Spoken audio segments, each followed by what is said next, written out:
Okay, so what is business strategy? It's the management of an organization's resources to achieve its goals and objectives. Strategic management generally involves setting the objectives, analysing the competitive environment, analysing the internal organisation, and evaluating strategies. Let me summarise that. So you're concerned with internal, external, and what you have already worked with. The first business strategy we're going to look at is from Michael Porter. It was originally published in 1985 and it's set out as the generic strategy. Basically, it is to be used as a basis for all industries, products and services, and it's generally focused on understanding where the business wants to align. Okay, so Michael Porter set out the generic strategy to help businesses gain direction in what they wanted to do. Okay, so to explore this strategy, we have the scope, so whether the business will be in cost leadership. What do I mean by cost leadership? Increasing profits by reducing costs while charging industry prices. Or will it be cost focused? So will it be concerned more with narrow markets rather than reaching to all? Then the strategy also has the competitive advantage. So where does the business want to stand with the competitive advantage? Does it want to have differentiation, so good research, development and innovation? Or does it want to have differentiation focus where it has the ability to deliver high quality products or services? Now, some may think, can you apply more than one? Generally, no. It's not good to be stuck in the middle. You need to have a key understanding of where the business direction is going. How do we understand how to use this in a veterinary clinic, in a pet shop, etc.? Let me give you some examples from other businesses and it may help you to visualize. So the first picture, Rolls-Royce. This business is cost focused. As you know, Rolls-Royce is a creme de la creme of car, very expensive. These are cost focused outputs. The next, I'm sure we're all familiar with this icon, Apple. Apple is what we call a differentiation focus. They are concerned with niche products. For example, if you have an iPhone, you can connect that to your Apple laptop, you can connect it to your Apple Watch. There's a differentiation there from other brands of electronics and innovation. Amazon. Amazon is what we call a cost leadership strategy. If you go onto Amazon app online, you see many different options with many different prices. They are concerned with supplying to the whole market. The next business strategy we are going to look at is a SWOT analysis. So SWOT analysis dates way back when, to the 1960s and 70s. This methodology can complement any strategy to delve further into the idea. For example, you want to introduce a new service into your business, you want to introduce a new product, you could perform a SWOT analysis to really understand more about what you're doing. So when performing a SWOT analysis, we look at the strengths, weaknesses, opportunities, and threat. Generally, your strengths and weaknesses are internal factors, so these are concerned with your business internally.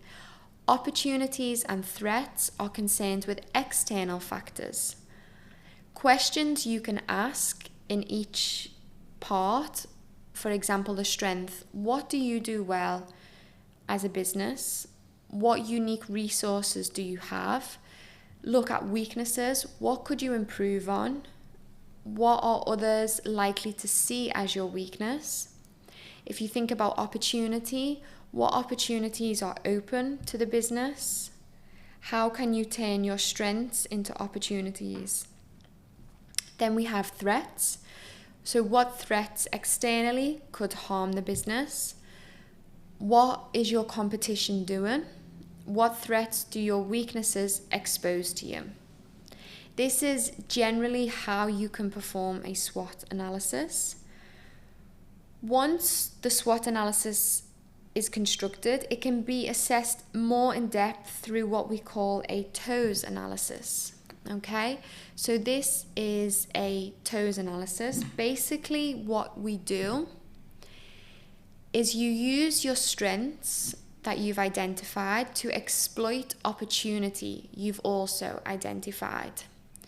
You use your opportunities that you've identified to overcome weaknesses you've identified. You use your strength to reduce possible threats, and you minimize your weakness and overcome threat. Now I will show you a brief example. So this is for a veterinary clinic, okay? The strengths that we've identified are they are a local market leader, they're a sponsor of an animal welfare organisation.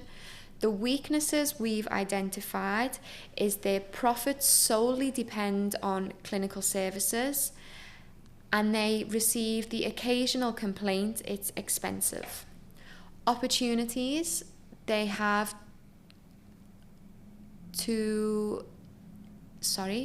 opportunities to increase the education and pet ownership in the local communities through animal welfare organisations. They have the opportunity to expand a more useful retail service. Threats, there is new competitors coming into the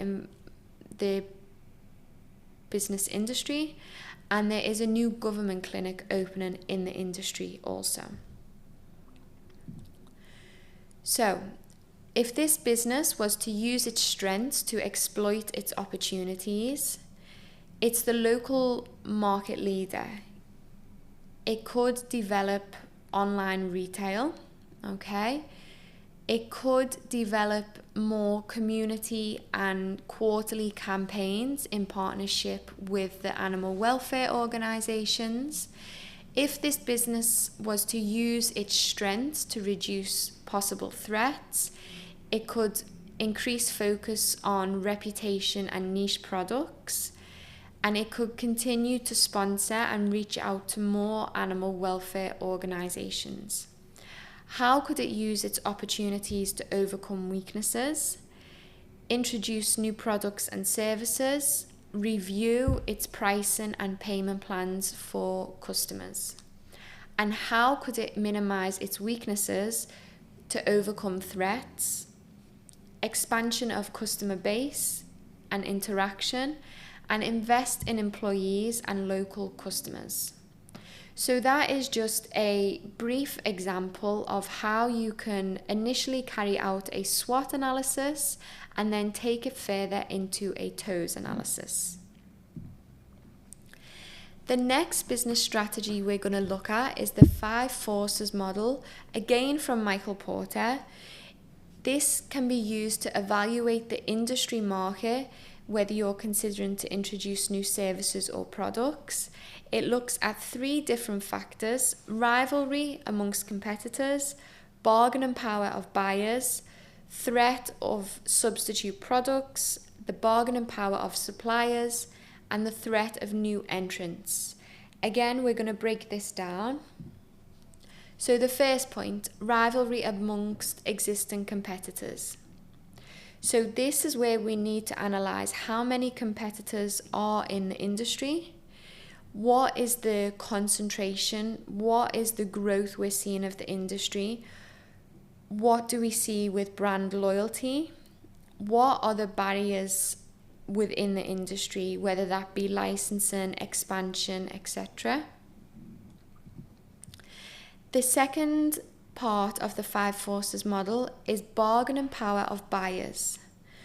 So if you're moving into the industry as a new business, you need to have an understanding of the customers. So how far is the reach? The size of customer orders or purchases, differences between competitors. So what are your competitors doing and offering the buyers? Having a look at general pricing in the market, and generally buyers' ability to substitute products if they become unavailable. The third part is the threat of substitute products. So if you were a pet shop or veterinary clinic and you decide to bring a new product, what is the threat of substitute products to this product? So how many other products are available? What is the general cost of the concerned product? What is the perceived level of this product? So is it a well-received product? Is it too expensive? Is it of good quality? Is it suitable for the market? The next point is bargaining power of suppliers. So if you are supplying to veterinary clinics or pet shops, or if you are a veterinary clinic generally supplying medical services to a pet owner, what are the number and size of other suppliers? So what are the number and size of vet clinics? What is the uniqueness of other competitors' product? And what is your ability to substitute to services or products that are already available? The last point is the threat of new entrants. So if you are already established, maybe you're doing some market research, what is the threat of new entrants? What are the barriers for new competition to come on the market? How can you understand loyalty from your consumers? What are the capital requirements if you have to reinvent yourself against these new entrants? What are particular policies that you need to be aware of, governmental or culturally? And what access do you have to distribution channels of new products or services? So in a nutshell, the 5 forces model is a very good model to do an overall in-depth analysis of the industry that you're currently in or you're thinking of moving into. That brings us to the end of our first episode. So just a quick summary regarding the vision, mission and core values in a business. It is important to have, because remember 63% of employees don't have a clear understanding of company purpose. Introducing a vision, mission and core values will help align overall operations. The second summary point is that understanding your business position in a life cycle will help focus on correct strategy application. Remember, 90% of businesses fail at startup and a further 25% businesses don't reach their 5th birthday. Business strategy can help you understand the strengths and weaknesses of your business. It also allows you to capitalize on what is done well and improve on the weaker areas.